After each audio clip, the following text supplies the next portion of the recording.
O naturalismo no Brasil teve início no final do século XIX, tendo como objetivo expressar a natureza do ser humano através do objetivismo e da impessoalidade. Um dos grandes nomes dessa escola literária foi Aloysio de Azevedo, escritor da obra que marcou esse período, O Cortiço. Eu sou Franciele Borges e esse é o Sobretudo de hoje.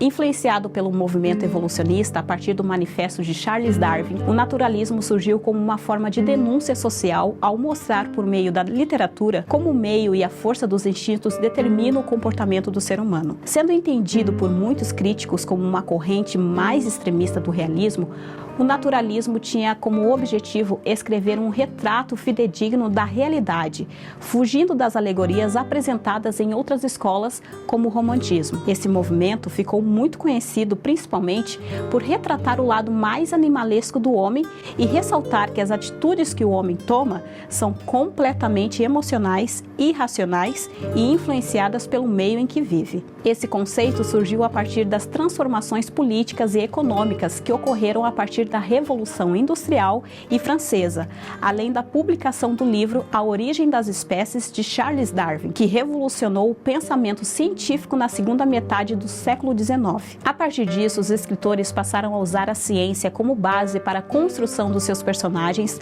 ao retratar conceitos como o determinismo e a zoomorfização do homem em suas obras. Aqui no Brasil, um nome se destacou nesse período: Aloysio de Azevedo.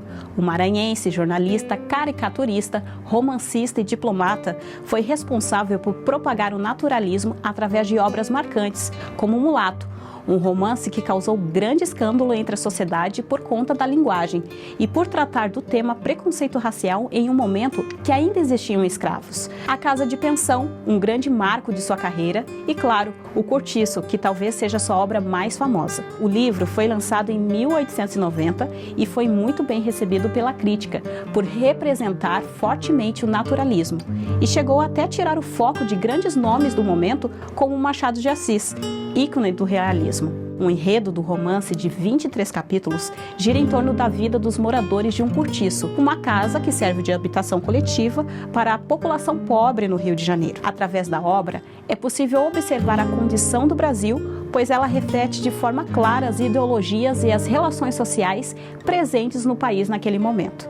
Uma das características das obras literárias do naturalismo é a presença de diversos personagens em uma só história, diferente de outros movimentos que se encontravam no máximo 3 personagens principais. E justamente por isso, o cortiço se embaralha entre a vida de diversas pessoas. O cortiço pode até ser considerado um quebra-cabeça, por ter muita informação construída no meio do livro, mas a história contada inicialmente é a de João Romão, o dono do cortiço, que começa sua trajetória através de roubos e exploração de funcionários para a construção do cortiço. Ele é a própria representação do homem ambicioso, que faz tudo para ter sucesso, independentemente dos meios que tiver que usar. Com Romão surge Bertoleza, amante e funcionária integral que nunca para de trabalhar para o explorador. Em oposição a João, nos é apresentado o comerciante Miranda, que o despreza e trava uma batalha incessante por um pedaço de terra da propriedade dele. A relação dos dois é uma grande competição para saber quem será o mais bem-sucedido. João então começa a fazer mudanças para ostentar algo que ele não era, um nobre burguês. Passou a fazer mudanças no cortiço e frequentar lugares mais requintados para transparecer sua nova identidade.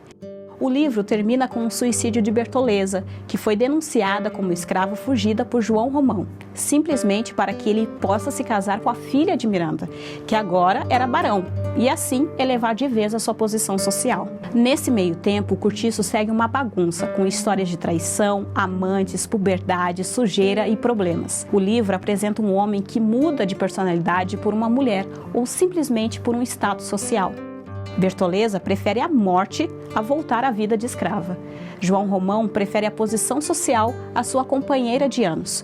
O homem casado prefere a nova amante e a filha prefere sair de casa para viver seus desejos do que ficar com a mãe. Aloysio entrega histórias que parecem absurdas demais para serem verdade, mas que recapitulam os ultrajes da época e, como já dito, o sentido animalesco do homem e a influência do ambiente nas atitudes que são tomadas. Uma das formas que o autor comprova a influência no meio das decisões dos personagens é através do narrador. Por ser onisciente, ele pode entrar nos pensamentos deles e revalidar essa influência. Mesmo sendo imparcial com relação à história contada, a forma que ele apresenta os fatos chega a ser considerada tendenciosa ao viés ideológico. O tempo que a obra segue tem mais relação com o desenvolvimento do Cortiço e da trajetória de João Romão do que com datas específicas, e o enredo apresenta dois espaços contraditórios.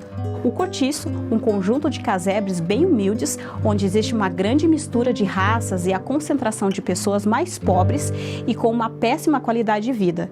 E o Sobrado, com ares aristocráticos de Miranda, uma representação clara da burguesia em ascensão do século XIX e da grande diferença social concentrada em um mesmo espaço. O método de escrita dos naturalistas visava fazer uma crítica contundente à realidade corrompida, além da identificação de lugares como personagens ativos da história, o que Aloysio faz com maestria durante a obra. O Cortiço representa um reflexo grosseiro do que era o Brasil no século XIX, e mesmo sendo tão antigo, algumas atitudes apresentadas no livro se repetem até hoje. É interessante observarmos esses comportamentos na sociedade atual e nos esforçarmos para não reproduzirmos as mesmas ações. Por hoje eu fico por aqui, siga acompanhando a gente aqui no nosso canal do YouTube e em nossas redes sociais em @abj_notícias. Obrigada e até a próxima!